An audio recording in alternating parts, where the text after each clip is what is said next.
예, 이 되게 복잡한 수식을 오늘 보고 계시고요. 이해하시는 게 되게 좀 어려울 것 같습니다. 저도 오늘 설명을 하면서 제대로 중간에 했는지 조금 버벅거려서 다시 한번 제가 정리해서 표현을 드리면, 원래 어떤 그 유클리디언 공간 안에 얘는 사이즈를 제대로 갖고 있죠. 이 공간 안에 어떤 객체가 있다면 이 주변에다가 피라밋을 갖다 얹어 놓는 겁니다. 그러니까 우리가 보고자 하는 시점에서부터 피라밋을 여기에다 배치를 해요. 이 오브젝트는 실제 유클리디언 공간 안에서의 오브젝트이고, 거기에 되게 큰 면을 피라밋을 칩니다. 그러다 보니 니어는 1이라는 값을 가질 것이요, 눈에서부터 이만큼 가 있고요, 파는 되게 멀죠. 그러니까 여기에 여러분들이 생각하셔야 되는 게, 여기는 지금 원기둥만 그려놨지만 여기 뭐 예를 들면 자동차도 이렇게 있고요, 그 다음에 저 멀리 가면 산도 이렇게 있을 거 아니에요. 이것들을 전부 다 포함하는 공간입니다. 그래서 파플레이는 보통 일반적으로 65,535를 넣고 니어는 2를 넣습니다. 자, 그러면 이제 원래의 오브젝트들이 잘 있는데 거기에다가 내가 피라밋 공간을 껍데기를 씌워 놓고요, 이 피라밋 공간을 이제 투영 원리를 써서 이런 조그만 사이즈가 1과 마이너스 1에서부터 1까지인 조그만 유닛 큐브 형태로 매핑을 하는 겁니다. 원리는 그렇습니다. 그래서 니어 플레인에 모든 것들이 투영되게 하기 위해서는 원래의 오브젝트에다가 피라밋을 치고요, 그 다음에 그 피라밋들이 스케일들을 이용을 해서, 비율을 이용해서 요만한 조그만 원 형태로 바꾸는 작업을 하는 겁니다. 이게 퍼스펙티브 매핑의 물리적 의미가 되겠습니다. 여러분들이 직관적으로 이해하실 때는 이 페이지대로 프로스텀 안에 있는 오브젝트들을 매핑을 해서 조금이 큐브로 만드는 작업입니다. 그리고 나머지 수식들이 여기서부터 여기까지 가는 과정의 수식이 되겠습니다. 자, 아직 끝난 건 아닙니다만 이게 수식이 워낙 길고 유도 과정이 복잡하기 때문에 예제를 한번 일단 가지고 보여드리겠습니다. 19번에 퍼스펙티브 프로젝션 예제가 나와 있고요, 여기에 이제 코드를 이 수식과 함께 비교를 해보겠습니다. 그래서 벌텍스가 총 8개가 있잖아요. 큐브가 그려지기 위해서 점 8개가 있는데, 그 점 데이터를 무언가 호모지니어스 매트릭스 변환을 하기 위해서 곱해줬고요. 그 결과가 템포러리에 일단 저장이 되어 있습니다. 이 H는 아직 퍼스펙티브 프로젝션이 아닙니다. 얘는 뭔가 변환, 뒤에서 보시면 이제 제가 변환을 하는 것이 있어서 템포러리를 일단 저장을 하고요. 자, 이 템포러리에서 여기 이제 이 템포러리의 XYZ가 여기 있는 XYZ에 해당합니다. 그리고 나중에 보시면은 Z로, 마이너스 Z로 모든 걸 나눠줄 거기 때문에 원래의 Z 값을 미리 저장을 해 놓습니다. 그래서 템포러리 i의 Z 값을 플로트 Z, G 밸류로 일단 저장을 해 놨어요. 자, 그리고서는 이제 XYZ1, 바로 이 템포러리와 퍼스펙티브 프로젝션 매트릭스와 곱을 합니다. 그래서 P 곱하기 템포 i를 해주면 그걸 템포 i에다 저장을 해놨고요. 그러면 지금 이 상태가 돼요. 템포 i에 있는 것들은 이 값이 될 거고요. 아까 저장해놨던 마이너스 Z 값을 가지고 전부 다 P 하고 곱해진 다음에 녀석들을 Z로 나눠서 요 수식들로 바꿔놓는 과정입니다. 그리고 나서는 이제 여기 S라고 하는 매트릭스 제가 만들었는데, 여기까지 하게 되면 원래의 데이터가 있었고 걔가 피라미드 과정 중에 있었고, 이 P를 곱하게 되면 피라미드 안에 있는 녀석들이 다 짜부러져서 영화에서 이렇게 공간이 휙 줄어드는 거 있잖아요. 휙 줄어들어서 조금의 공간, 마이너스 1에서 1 사이의 값들로 바뀌어져 있습니다. 그래서 얘를 스케일 팩터를 써서 마이너스 1을 1이기 때문에 640, 480에 맞추기 위해서 비율을 여기에다 곱해줍니다. 그러면 마지막에 1이 그려집니다.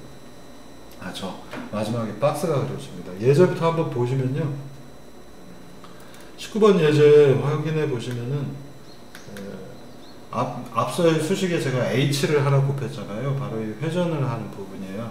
그래서 회전을 한 다음에 박스를 보여주고 있습니다. 그래서 이 박스는 지금 멀리 있는 것은 작아 보이고요, 가까이 있는 면은 조금 더 커 보입니다. 그래서 윗면에 지금 이 부분은 밑에는 거의 딱 카메라 축이 밑에 있기 때문에 박스가 있는데 여기서 이렇게 회전을 하고 있기 때문에 밑면은 깊이 방향 값들이 느껴지지 않지만 윗면의 경우에는 이런 식으로 보이는 것을 여러분들이 아실 수가 있습니다. 아, 이거 좀 그림이 잘못됐죠.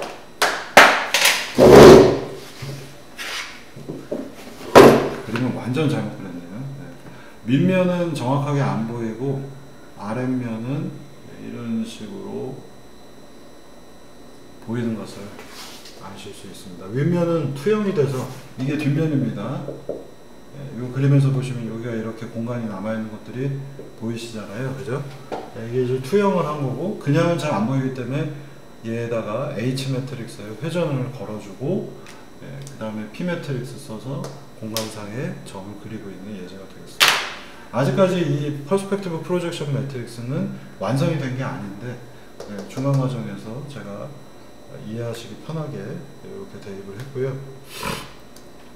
자, 이제 몇 가지가 더 여기에 추가가 돼야 되는데 그 부분에 대해서 좀 설명을 드릴게요. 이 프로젝션 매트릭스가 완벽한 게 아니기 때문에 조금 더 추가를 하셔야 됩니다.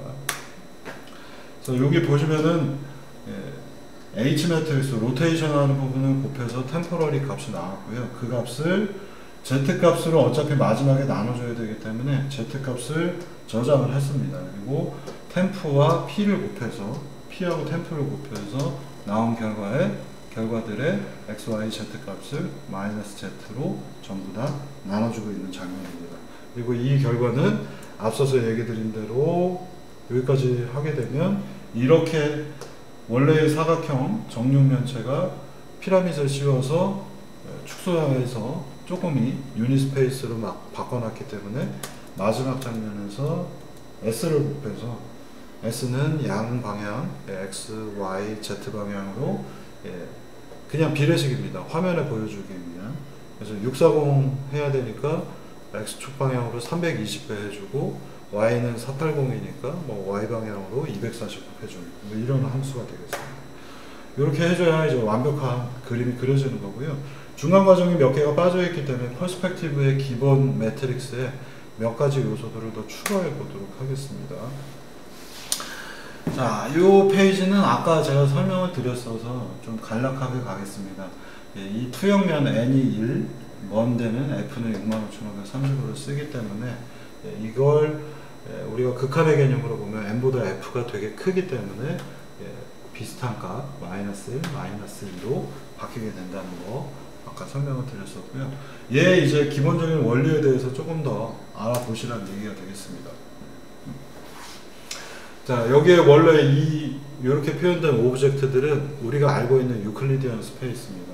그래서 이 점은 과연 무엇일까? 니어 플레인이 보통 Z가 이쪽 방향이고 니어는 마이너스 Z에 해당하니까, 그리고 니어는 1이기 때문에 마이너스 1 값이 Z 방향에 들어가 있죠. 바로 이 값입니다. 이 값은 이 깊이 방향이 Z이기 때문에 이 니어 플레인은 1과 마이너스 1로 정리를 할 수 있겠어요. 이게 X축이니까 이쪽 X축의 끝방향 요만큼 가서 1만큼 요게 1만큼 가고 요게 45도 방향이니까 X는 1이 나왔고요. Y는 요게 위로 올라가지 않고 내려와 있기 때문에 마이너스 1이 들어가 있습니다. 이해가 좀 되실려나 모르겠네요. 자, 여기 요 Z축 라인이 요게 정 가운데 있는 겁니다. 그래서 이렇게 이쪽이 X방향, 이게 Y방향이라 X방향으로 1만큼 가고 Y방향으로 마이너스 1을 가고요. Z는 이쪽을 향하고 있으니까 마이너스 1만큼 값이 세 번째 나왔고요. 1, 마이너스 1, 마이너스 1이라는 값입니다. 이 점은 과연 어떻게 보일까요? 이렇게 쪼꼬미 형태로 이 녀석이 투영이 되면 이렇게 보일 텐데 어떻게 보이는지 한번 수식 대입해 보세요. 1, 마이너스 1, 마이너스 1을 여기에 대입을 하고 계산을 해주면은 1, 마이너스 1, 마이너스 1이 나옵니다. Z로 모든 것을 나눠줘야 되기 때문에 Z로, 마이너스 Z로 모든 걸 나눠주면은 이 값은 이건 더 이상 안 해도 되겠죠. 여기 지금 보시면 P하고 X하고 곱을 했는데 마지막 나온 결과가 1이기 때문에 뭘 나눠주고 할 필요가 없겠죠. 얘는 특이점이니까 1, 마이너스 1, 마이너스 1에 해당합니다. 바로 이 공간 안에서 보시면 X축으로는 1만큼 갔고요. Y축으로는 마이너스 1만큼 내려왔죠. Z로는 이 방향이니까 이쪽으로 와서 여기에 표현되어 있어요. 그래서 여기 있는 점이 이거는 원래 오브젝트이고 오브젝트 위에 우리가 프로스텀을 만든 다음에 이 부분에 해당하는 점은 이 투영을 하게 되면 이 공간 안에 한 점이 맺히는 거고요. 이 안에 있는 이 원기둥은 이 투영 과정을 통해서 이 안에 뭔가 조금 찌부러져 있는 형태로 투영이 되어 있을 겁니다. 찌부러진다는 이유는 멀리 있는 거는 작아 보이고 가까운 건 커 보여야 되기 때문에 그렇습니다. 그래서 또 다른 점, 바로 이 부분에 해당하는 거예요. 이 부분은 파플레인이기 때문에 되게 멀리에 지금 있고요. x 값은 이렇게 이 각도가 전부 다 45도잖아요. 그대로 피라밋입니다. 그래서 65,535, 마이너스 65,535, 마이너스 65,535 x, y, g 값을 배치한 다음에 이 녀석을 숫자가 길어서 그냥 f, 마이너스 f, 마이너스 f라고 해서 여기 대입을 해볼게요. 그래서 이 연산을 하시면은 마지막에 호모제니티가 f로 등장을 하기 때문에 f로 모든 것들을 나눠주게 되면 결과가 나눠주면 1, 마이너스 1 그리고 f분의 f 빼기 2잖아요. f가 2보다 굉장히 크기 때문에 이 값은 뭐가 될까요? 1 비슷하게 나오겠습니다. 그래서 요 면은 지금 보시면 요 유닛 스페이스 상에서 x는 1 나오겠고 y는 마이너스 1이죠. 요 큐브의 정중앙이 원점입니다. 그래서 요만큼 내려와서 마이너스 1 z는 얼마예요? 맨 저쪽에 해당하는 값 1이 등장을 한 겁니다. 자, 이게 그 기본적인 그 퍼스펙티브 매핑의 원리가 되겠습니다. 그래서 여러분들이 원래 유클리디언 스페이스에 있는 게 이 공간 안에 투영이 되더라 라고 하는 형태로 이해를 하셔야 되겠습니다. 그리고 좌표계가 되게 달라요. Z는 이쪽 방향을 향하고 있고 여기서는 Z가 저쪽 방향을 향하고 있기 때문에 여러분들이 굉장히 이 그림을 꼼꼼하게 보셔야 됩니다. 앞부분에 제가 설명을 할 때 이 그림을 많이 설명을 안 해드리고 시작을 했기 때문에 여러분들이 좀 중간에 혼란스러울 수 있을 것 같습니다. 저도 까먹은 거예요. 여기 설명을 해야 된다는 거를 까먹었기 때문에 앞부분 설명이 조금 부족할 수 있어서 다시 한번 설명을 드린 거고요. 자, 그러면 3차원에서 2D로 가는 건 어떻게 해야 될까? 라고 이제 이 퍼스펙티브 프로젝션의 원리에 대해서 한번 생각해 보도록 하겠습니다. 여러분들이 이거 3차원 공간을 지금 옆에서 봤다고 생각을 하시면 되겠고요. 우리가 만든 퍼스펙티브 프로젝션 매트릭스는 이와 같이 마이너스 1, 마이너스 2로 구성이 되어 있어요. n보다 f 값이 굉장히 클 때입니다. 자, 그러면 여기에 있는 이 사각형의 각각의 점들을 실제로 P 매트릭스하고 곱을 하게 되면 어떤 일이 벌어지는지 살펴보도록 하겠습니다. 이해하기 어렵다.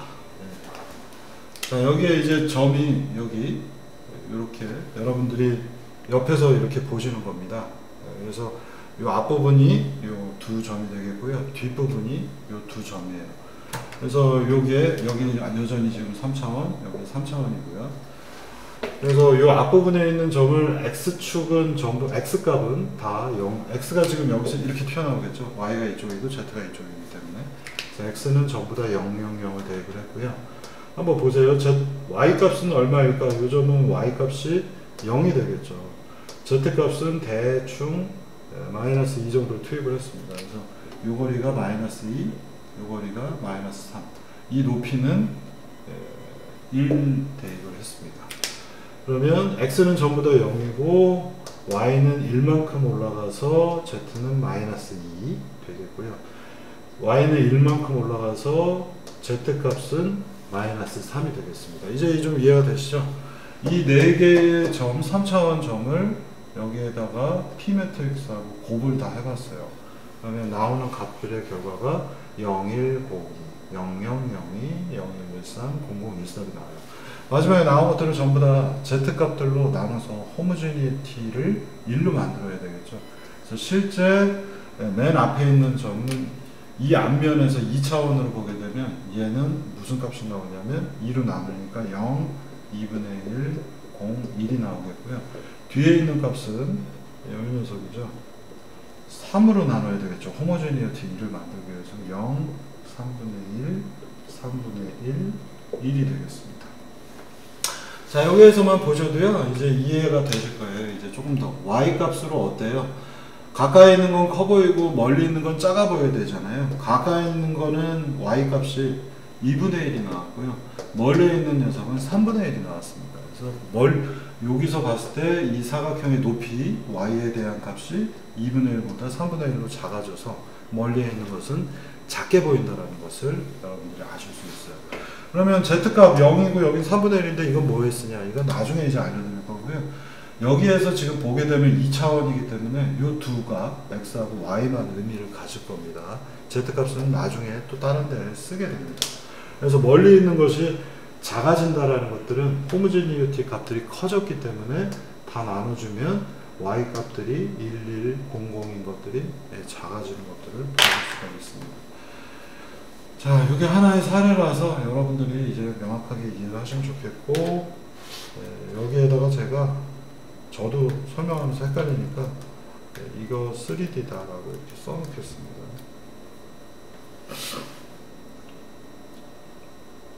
헷갈린다. 예.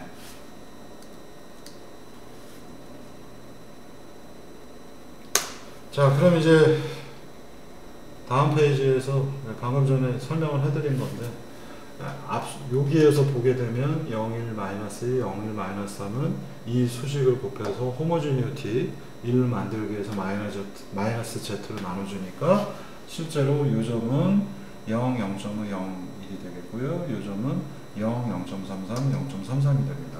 그래서 원래 이렇게 보여야 되는 녀석이 실제로 이 앞면에서 보게 되면 뒤에 길이가 짧은 것처럼 보이게 될 것이고요. 앞에는 길고 뒷면은 짧게 보이는 것이 아까 보여드렸던 19번 예제가 되겠습니다. 그래서 19번 예제를 보시면 앞에 있는 것이 길고 뒷면으로 돌아갔을 때는 길이가 짧아지는 것을 보실 수 있습니다. 이게 이제 퍼스펙티브 프로젝션 매트릭스의 적용 사례가 되겠습니다. 그래서 퍼스펙티브 프로젝션이 여러분들이 그래픽스에 들어오셨을 때 이걸 처음 배울 때 굉장히 혼란스럽고 이해하기 어려운 부분 중에 하나가 되겠습니다. 그래서 실제 데이터는 이렇지만 마치 이렇게 뒤에가 짧아진 것처럼 이쪽 면에서 보이는 것이 퍼스펙티브 프로젝션이 되겠습니다. 여기 있는 z값들은 전부 다 현 단계에서는 쓰지 않습니다. x하고 y, x하고 y만 2차원 평면에 그려지고 있기 때문에 x하고 y만 가지고 그림을 그리고 있어요. 자, 여기서 이제 끝난 게 아니라 에스펙트 레이쇼라고 하는 것이 하나가 추가가 되어야 됩니다. 그래서 우리가 보고 있는 화면은요, 실제로 여러분들이 여기는 좀 내용이 쉽습니다. 여기서부터 화면 비율이 가로 세로가 얼마 됩니다. 뭐 예를 들어서 제 노트북의 경우에는 1366, 768을 쓰고 있어요. 그래서 실제로 뭐 OLED 액정들을 확대해 보시면 RGB, RGB라고 하는 것들이 세 개가 있죠. RGB 점 세 개가 모여져서 여러분들 눈에는 하나의 점으로 보이는 겁니다. 이거는 한 20배, 30배 요 정도 되는 돋보기로 보셔도, 또는 뭐 저희 집 애들이 갖고 노는 뭐 초등학생용 요만한 현미경 싸게 파는 한 50여짜리 현미경이 있어요. 그걸로 보시면 진짜 이렇게 보입니다. 그래서 저희 집 애한테 보여줬더니 믿지를 못하던데 실제로 점이 한 개가 아니라 세 개로 구성되어 있다. 이게 이제 OLED인 경우이고요. 다른 건 또 좀 다르게 보입니다. 그러다 보니 점 하나가 실제 공간상에 여러 개의 점으로서 하나가 표현되다 보니 가로 세로 비율이 좀 다르죠. 그래서 어떤 모니터는 W가 길고 H가 짧은 비율, 서로 간의 관계들이 16대 9가 있거나 또는 4대 3 비율이 있어야 되는데, 그게 모니터 크기하고 또 모니터의 크기가 또 있죠. 네? 모니터의 가로 세로 길이가 약간 16대 9가 서로 다르고요. 4대 3 비율이 조금씩 다릅니다. 그래서 그것들을 맞춰줘야 되고, 위드스 나누기 하이트를 해서 예를 들면 노트북 해상도가 1366, 768이면 이 비례식을 에스펙트 레이쇼라고 부릅니다. 자, 그런데 이제 일단 기본적으로 윈도우즈 또는 뭐 리눅스 이런 데에서는 모니터, 디스플레이 관련된 드라이버들이 있고요. 그 다음에 그래픽 카드 드라이버도 있습니다. 그래서 여러분들이 이 화면상에 Move to Light로 할 때에는 그게 이미 이 에스펙트 레이쇼가 곱해져 있습니다. 그래서 여러분들이 따로 에스펙트 레이쇼는 고려하시지 않아도 되지만 예, 좀 다른 용도로 그러니까 여러분들이 윈도우즈에서 무브 투 라인 툴 해가지고 그림을 그릴 때는 에스펙트 레이쇼가 마이크로소프트에서 이미 제공을 한 상태이지만 정말로 그래픽 버퍼에 접근해서 점을 찍을 때에는 에스펙트 레이쇼를 여러분들이 직접 계산을 하셔야 됩니다. 그래서 옛날 게임들에서 또 뭐 요새 게임도 그렇지만 그래픽 해상도를 바꾸게 되면 내부적으로 에스펙트 레이쇼를 계산을 해서 그걸 그래픽 카드에 맞게 뿌려주는 겁니다. 자, 다음에는 그래서 뭐 여러분들이 현 예에서는 이번 학기 예에서는 거의 에스펙트 레이쇼는 사실 고려를 안 하셔도 돼요. 제가 몇 군데 예제에다 넣어봤는데 이미 그 라인 투 무브 투를 그릴 때는 에스펙트 레이쇼가 먹어 있기 때문에 잡혀져 있기 때문에 여러분들이 적용을 안 하셔도 되겠고요. 이제 다음 중요한 게 뭐냐면 FOV라고 하는 필드 오브 뷰입니다. 그래서 여러분들 백문이 불여일견 이렇게 딱 하나 보시면 아실 겁니다. 여러분들 게임 하실 때 뭔가 뷰 포인트를 바꾸면 자동차가 이렇게 멀리 더 먼 뷰들이 보이고요. 어떤 옵션을 바꾸면 자동차가 되게 크게 보이면서 보고 있는 뷰 자체가 되게 좁아집니다. 이 두 가지 예제가 제가 그림 두 개가 서로 바뀌어 있네요. 오늘 처음으로 느껴지네. 아이씨, 이걸 어떻게 뒤집어야죠 뭐. 아닌가? 헷갈려. 이게 제 그림 뒤집어야 돼요. 이렇게 해서 뒤집으면 되겠습니다. 이게 저도 직관적으로 이거 자료 만들 때 실수했네요. 작년에 또 실수했나요? 자, 이게 의미하는 말은 뭐냐면은 여러분들이 이거 보시면은 뷰 포인트가 각도가 되게 좁잖아요. 그래서 가운데 있는 게 커 보입니다. 그죠? 그리고 얘의 경우에는 뷰 포인트가 광각으로 이게 맞나? 자꾸 헷갈리네. 그죠? 광각, 각도가 넓어지면 사실 이렇게 보이고 각도가 좁아지면 이렇게 보이는데 오늘 수업이 좀 혼란스럽네요. 원래가 맞나? 그죠? 모르겠다. 헷갈린다. 이게 일단 좀 제가 좀 혼란스러워서 원래대로 돌리는 게 맞을 것 같습니다.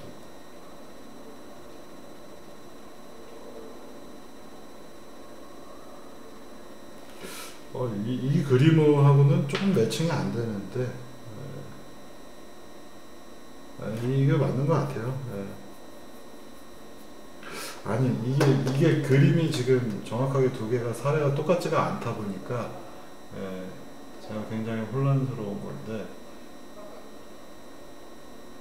이게 그림 두 개가 바뀌는 게 맞습니다. 이게 맞을 것 같아요. 지금 보시면은 이 두 가지 자동차 게임의 그림을 보시면은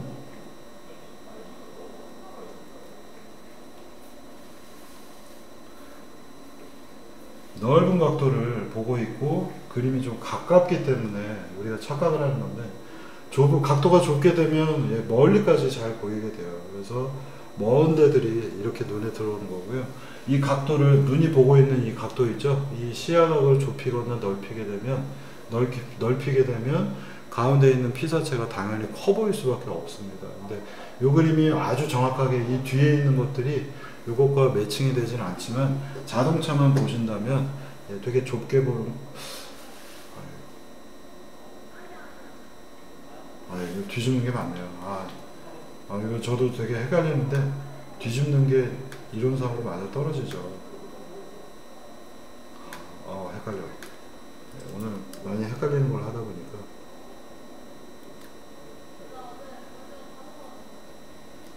이게 맞을 것 같습니다. 각도가 좁아지면은 영상은 요만큼인데 여기에 자동차가 이렇게 있다고 생각하시면 이제 딱 이해되실 거예요. 자동차의 크기 자체는 변함이 없어요. 근데 프러스텀의 각도를 우리가 어떻게 유지하냐에 따라서 각도가 좁으면은 자동차가 크게 보일 수밖에 없겠죠. 전체 화면 비율 중에 자동차 비율이 커지니까 이 비율분의 이 녀석이 크게 보이는 거고요. 각도를 되게 넓히게 되면 자동차가 작게 보일 수밖에 없습니다. 전체 길이 중에 자동차는 이만큼밖에 안 되기 때문에. 그래서 이 설명이 아마 맞을 것 같습니다. 저도 되게 혼란스럽네요. 설명하기 되게 어렵네요. 보통 광각을 하면 이렇게 보이는 게 맞기도 한 것 같은데 제가 혼란스러워서 그래도 이게 맞은 것 같아요. 이게 각을 좁히면 자동차가 거리가 똑같다면 자동차가 더 크게 보일 수밖에 없어요. 그래서 이게 이쪽이고 이게 이쪽일 것 같습니다. 이게 틀리면은 다시 한번 제가 생각해 보고요. 일주일 동안 생각해 보고 여러분들한테 알려드릴게요. 너무 혼란스럽네. 그러니까 아마 우리가 수식에서는 알파 값만 조절해 보면 이렇게 보일지 저렇게 보일지를 금방 알 수 있는데 거꾸로 생각해 보려니까 조금 생각이 잘 안 되네요. 자, 그래서 이거는 알파 값을 어떻게 유지하는가 뭐 간단합니다. 그래서 여기서부터 여기까지의 거리하고 이 녀석의 비율 조절을 하는 겁니다. 그래서 레프트 라이트 여러분들 이 각도죠. 이 각도 그러니까 이쪽 전체 길이하고 이 녀석 간의 거리를 보는 거죠. 그래서 L 빼기 R 분의 N X로 표현하면 되겠고 이 각도는 코탄젠트 2분의 알파가 되겠습니다. 그래서 우리가 시야가 사람의 경우에 보통 90도라고 부르는데 물고기의 경우에 이게 더 넓어져 있죠. 180도 어안 렌즈 이렇게 보고 있고 사람의 경우 이런데 많은 게임들에서는 알파 값만 조절하면 뷰 포인트가 바뀌기 때문에 이 뷰잉 앵글이라고 불리는 알파 값이 바뀌고 필드 오브 뷰가 바뀌게 되겠습니다. 그래서 이 각이 좁아지면 보이는 것들이 되게 조금인데 크게 보일 수밖에 없고요. 이 각이 되게 커지면은 보이는 것들이 많이 보이는데 되게 작아져 보입니다. 이런 성격이 그대로 잘 묘사가 되어 있습니다. 하여간 저는 오늘 제가 보기에는 이렇게 매칭하는 게 맞을 것 같습니다. 그래서 X는 왼쪽 오른쪽 양쪽에 프로스텀의 길이 차이니까 R 빼기 L분의 바로 앞까지의 거리 N 대입하시면 딱 맞아 떨어지고요. 알파 값이 좌우하고 위아래가 조금 다를 수 있어요. 그래서 좌우는 눈이 사실 두 개이기 때문에 조금 더 넓고요. 위아래는 또 좀 좁습니다. 그래서 이 부분도 알파를 따른 거, 알파 X, 알파 Y로 유지할 수도 있겠습니다. 그래서 Y쪽을 볼 때는 탑, 바텀이기 때문에 T 빼기 B분의 N으로 처리를 하시면 되겠고요. 그래서 이 부분에 해당하는 것들이 T 빼기 B에 해당하는 거 또는 R 빼기 L에 해당하는 겁니다. 자, 그럼 설명이 끝났고요. 그래서 이것들이 사실은 그 앞서서의 11 부분에 곱해집니다. 그래서 에스펙트 레이쇼를 고려해야 되는 경우에는 W 나누기 H가 가로 이쪽이 가로 X에 대한 거 이쪽이 Y에 대한 거니까 가로 세로 비율에다가 W 나누기 H를 곱해주고요. 코탄젠트 2분의 알파라고 하는 F of E 앵글 값을 이 부분에다가 XY 쪽에다 곱해줍니다. 왜냐하면 X축, Y축에 영향을 주고 있기 때문에 이 경우에는 똑같이 X방향, Y방향에 똑같은 F of E 값을 대입을 한 경우입니다. 그래서 최종적으로 여러분들이 인터넷에서 찾아보실 수 있는 퍼스펙티브 프로젝션 매트릭스는 바로 이 페이지가 되겠습니다. 그래서 알파는 시야각들 양쪽을 뜻하고 W 나누기 H 요새는 이게 이제 많은 디바이스 드라이버들이 전부 다 이거를 미리 곱해놓는 사례도 있어서 일단 대입은 해놓고서 길이가 달라 보이면은 이거는 로우 레벨에서 그래픽스 드라이버 카드 드라이버 레벨에서 넣어놨구나. 그래서 이걸 없애버리기도 합니다. 하지만 최종적인 수식은 이게 바로 퍼스펙티브 프로젝션 매트릭스 수식이 되겠습니다. 자, 사실은 이 매트릭스가 한 10년 전에 별로 그렇게 중요하지 않았어요. 근데 요새 들어서부터는 굉장히 중요한 수식이 돼버렸습니다. 그래서 옛날에는 이 매트릭스를 이해를 하지 않고서 할 수 있는 일들이 많았는데 최근에는 이제 이 수식이 무조건 쓰입니다. 이유는 뭐냐면은 이 수식이 바로 그 오픈젤에서 쓰이고 있는 퍼스펙티브 프로젝션 매트릭스가 되는데, 옛날에는 GLU 퍼스펙티브라고 하는 함수가 오픈GL에 있었어요. 그래서 여기에 우리가 뭐 FOV나 N하고 F값 정도만 대충 넣어주면 자동으로 이 매트릭스를 얻을 수가 있었는데, 최근 들어서는 뭐 예를 들면 여러분들 휴대폰에서 있는 오픈GL ES라든가 오픈GL 3점대, 4점대가 되면서는 이 GLU 퍼스펙티브가 없는 경우가 많아요. 오픈GL ES에는 아예 없습니다. 그래서 이거를 우리가 이 행렬을 만들어서 써야 되기 때문에 최근에 이 행렬에 대한 중요성이 이제 굉장히 높아져 있습니다. 그래서 여러분들은 이거에 하나의 사례로서 알아두시면 되겠고요. 자, 그 다음에는 사실 특수한 경우가 있어요. 그래서 우리가 여기 앞에서 모든 이 프로스텀을 만들었던 피라밋 구조는 정면에서 피라밋을 만든 겁니다. 그래서 이 피라밋은 보시면 다 대칭 구조로 되어 있는데, 여기 있는 예제처럼 이렇게 옆으로 째려보는 겁니다. 째려보게 되면 왼쪽, 오른쪽의 시야각이 오브젝트하고 맞지가 않아지죠. 그래서 시야는 실제로 이쪽이지만 왼쪽으로 보이는 것보다 오른쪽이 더 많이 보이게 될 겁니다. 그러면 이렇게 째려보는, 옆으로 찌그러져서 보는 거, 찌그러져서 보는 걸 스큐 됐다라고 부르고 있고요. 찌그러진 뷰가 또 옛날엔 별 중요성이 없었어요. 근데 최근에 또 되게 많이 중요해졌습니다. 여러분들이 잘 예상을 해보시면 되는데, 왜 프로스텀을 찌그러뜨리는 게 요새 필요하게 됐을까요? 바로 그놈의 그 고글 때문에 그렇습니다. 저는 안경을 쓰고 있어서 고글을 거의 기피하는 스타일인데, 이 고글을 끼게 되면 왼쪽에 보이는 뷰와 오른쪽에 보이는 뷰 두 가지를 다르게 그립니다.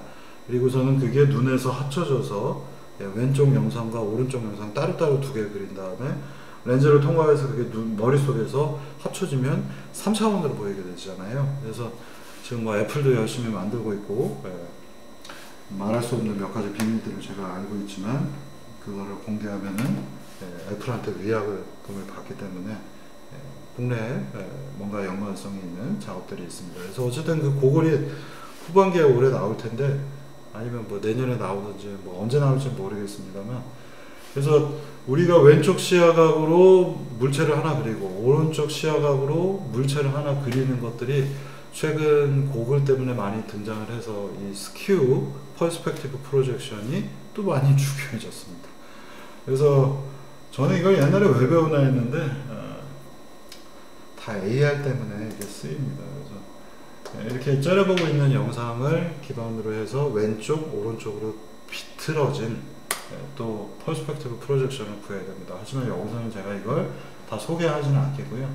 퍼스펙티브 프로젝션 할 때 원래 있었던 프로스텀이 이렇게 위로 찌그러져 있거나 아래로 찌그러져 있는 사례입니다. 그래서 이게 이제 수식들이 몇 군데가 바뀌어요. 그래서 이와 같은 형태로 추가해서 넣어주면 전체 퍼스펙티브 프로젝션 뷰들이 이와 같이 바뀌게 됩니다. 그래서 여기는 아직 그 FOV나 에스펙트 레이쇼가 화면 비율이 곱해져 있지 않은 상태인데, 아까 여기가 다 0이었잖아요. 이 부분에 무언가가 추가가 된다라고 보시면 되겠습니다.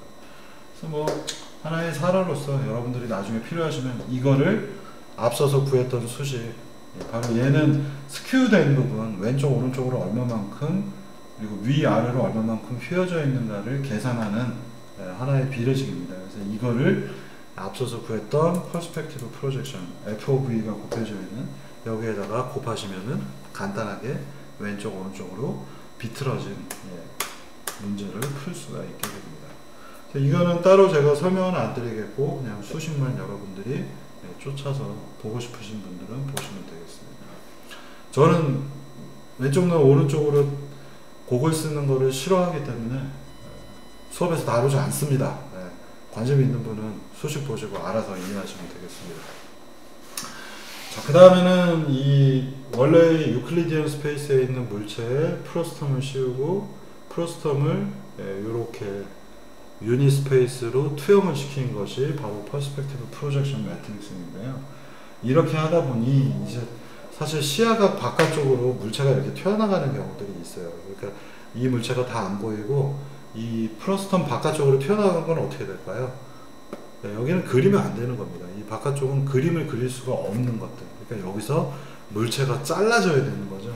그걸 우리가 클리핑이라고 그럽니다. 그냥 단순히 이 공간 바깥으로 나간 걸 안 그리는 작업을 하는데, 이게 프로스텀인 상태에서는 굉장히 복잡한 이슈예요. 우리가 시야각에 이쪽에 바깥쪽으로 나간 거를 삐뚤어진 평면으로 잘라내야 되기 때문에 어렵지만, 투영을 시키고 나서 보면 여기에서 튀어나간 것들은 유닛 공간이기 때문에 유닛 공간 바깥쪽으로 나간 건 이품을 써서 1보다 크면 버려, 마이너스 1보다 작으면 버려 라고 해서 굉장히 쉽게 클리핑을 할 수가 있습니다.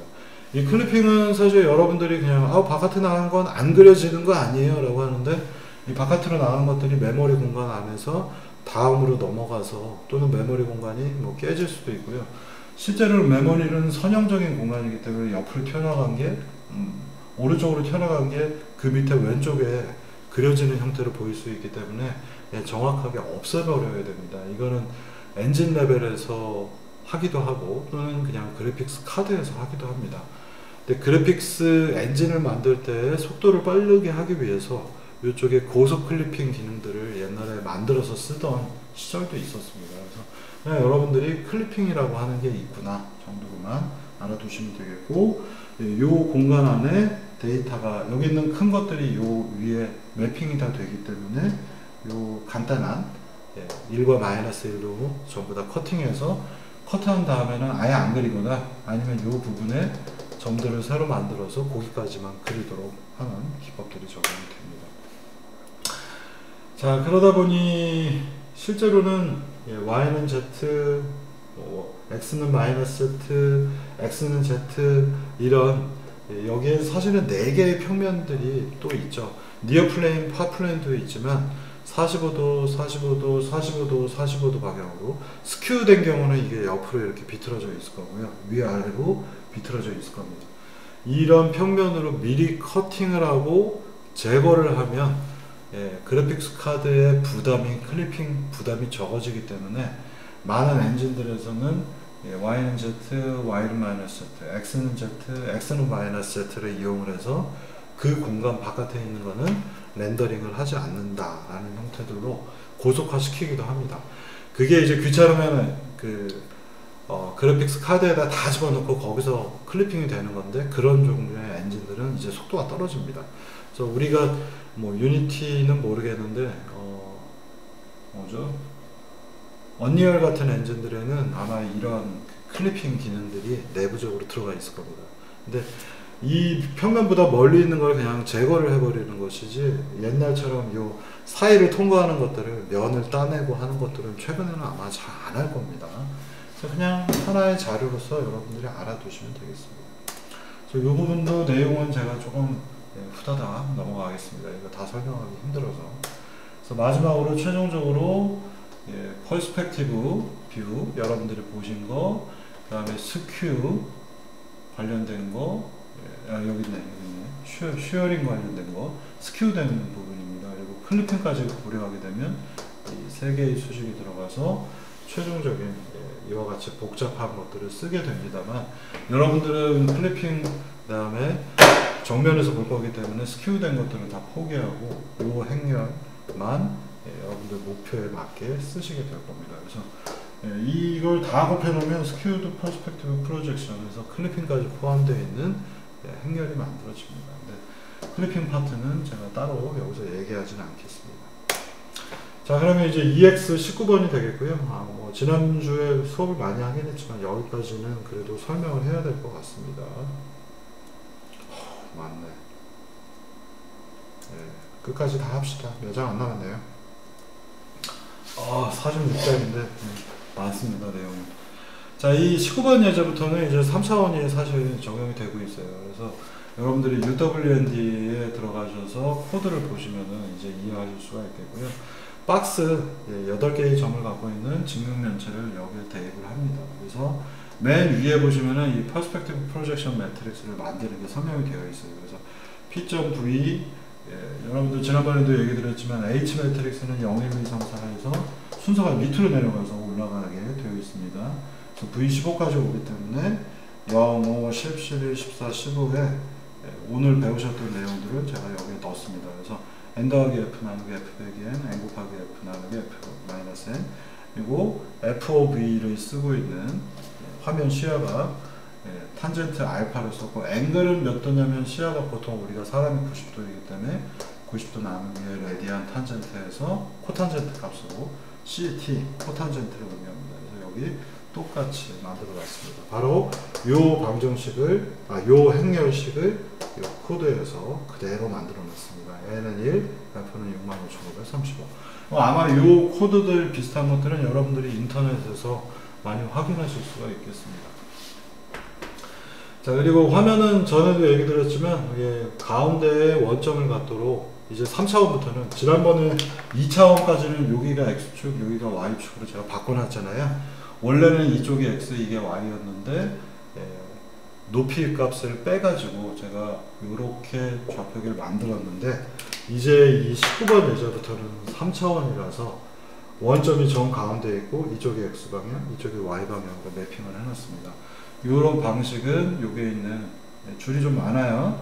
이 코드가 여기 있는 요 6줄이 이렇게 좌표계를 매칭해 놓는 코드입니다. 이것도 뭐 유사한 사례들은 인터넷에서 쉽게 찾아보실 수 있어요. 그래서 이제 화면 좌표계도 정중앙에다 갖다 놨고요. 퍼스펙티브 프로젝션 매트릭스도 구성이 됐으니 마지막으로 물체를 그려보겠습니다. 물론 아까 그려지는 장면을 여러분이 보셨지만 라인 그리는 방법들을 얘기를 드리겠습니다. 자, 오브젝트 모델링은 이렇게 했어요. X축, Y축, Z축이 있는데 0, 1, 2, 3, 4, 5, 6, 7로 넘버링을 해놨고요. 이 넘버링 또는 인덱스라고 부르는데 나중에 이제 되게 중요한 요소들이 됩니다. 그래서 8개의 점을 0, 1, 2, 3, 4, 5, 6, 7로 벡터 공간, 유클리디언 벡터 공간에 정의를 해놨고요. 이 녀석들을 그림을 그리기 위해서는 이제 폴리곤 그리기라고 제가 여기 이름을 붙여놨어요. 그래서 이 폴리곤은 삼각형을 그리는 겁니다. 넘어가면. 자, 삼각형을 그리는 거고요. 점 3개, 첫 번째 F, 다음 S, 그 다음 T가 들어가면 FST라는 인자 3개를 받으면 여기까지 move to, line to, line to, line to 그래서 삼각형을 그리는 예제가 되겠습니다. 그래서 이 드로우 폴리곤에 실제로 그려지는 거는 변환이 다 된 템포러리 6번, 2번, 1번을 그려라 라고 되어 있어요. 6번, 2번, 1번을 연결하면 삼각형이 여기 이렇게 하나 그려지겠죠. 네? 드로우 폴리곤이 6번, 2번, 1번을 여기에 대입을 하니까 여기 보시면 6번, 2번, 1번을 대입해서 드로우 폴리곤 6번, 2번, 1번을 통해서 삼각형을 그려라 되고요.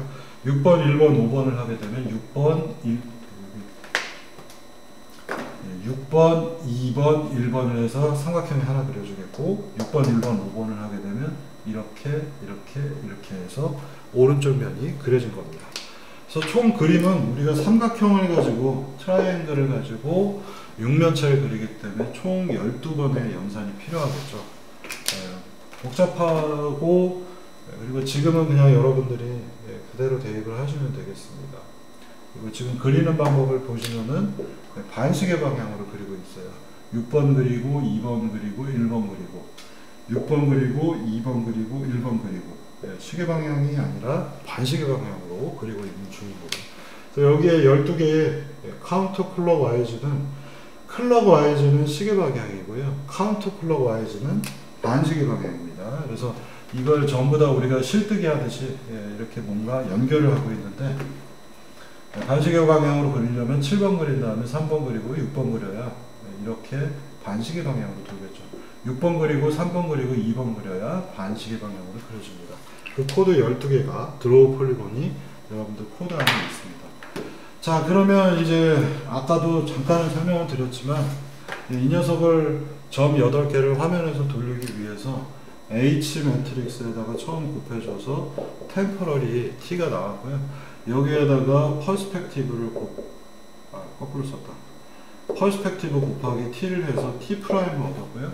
그 다음에는 T 프라임의 Z 값을 우리가 저장을 해놨잖아요.